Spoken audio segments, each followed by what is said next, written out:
Hey guys, it's January 31st, last day of January, last day of Job. We finished it up, and I have to say I like the way it ended. More of God just talking about the greatness of who he is. When we ended yesterday, we ended with Job being humbled, and so, you kind of expect God to go, okay, and move on, but God continues going and continues talking about how big he is and how sovereign and powerful he is. So obviously he's looking for more from Job, and I think he gets it at the end of our reading. So then he goes on and talks about something called the behemoth. And I don't know about y'all, but I was like, what is a behemoth? Also a leviathan. What is happening? And so I went and researched it a bit, and the interpretations that a lot of scholars make is that this first one, given its really specific descriptions about its anatomy and what it does, they think it was a hippo, because hippos can get up to 8,000 pounds or something crazy, and it sounds like it lives in the marsh beside the stream. It's not disturbed by the raging river, if that is his habitat, and very powerful and very strong. And so some scholars say it's mythological. Both of these are mythological, but a lot of them think it's a hippo, and given the things that I read, I would agree with that.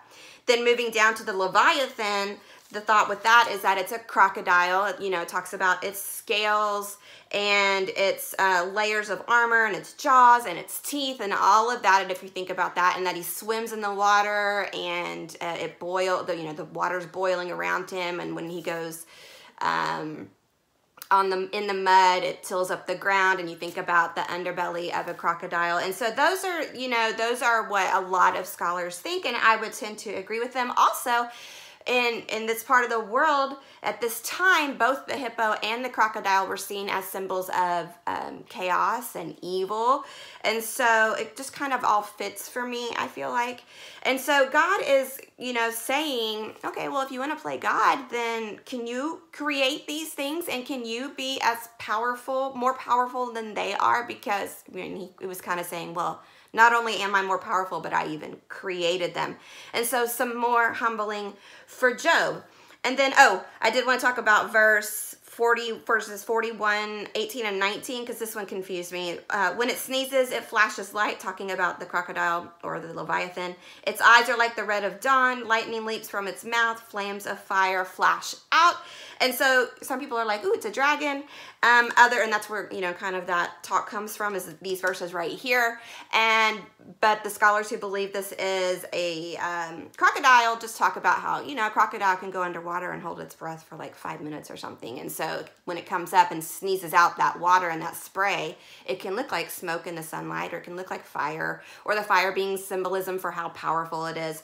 And so again, just given the very precise description of the anatomy and its environment, I would tend to agree with the scholars who believe that it's a crocodile and a hippo. Plus, the chapters before this, God is talking about real animals, so why would he all of a sudden just start talking about mythology? But anyway, okay, and so then on verse 41:11, God says, who has given me anything that I need to pay back? Everything under heaven is mine. And I thought, that's you and me too. Both you and I are his as well.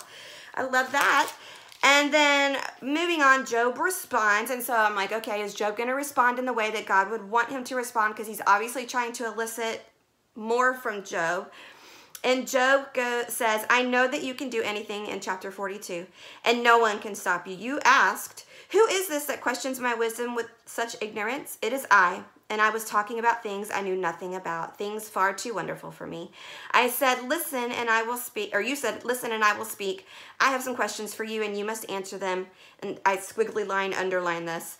5, he says, I had only heard about you before, but now I have seen you with my own eyes. I take back everything I said, and I sit in dust and ashes and show my repentance. And then from here, God is satisfied with his response, and he moves on. He even calls him his servant 4 times after this. And so I think he was looking for his repentance, not of a sin that caused the suffering, because that didn't happen, but of the sin of kind of challenging him, his prideful attitude.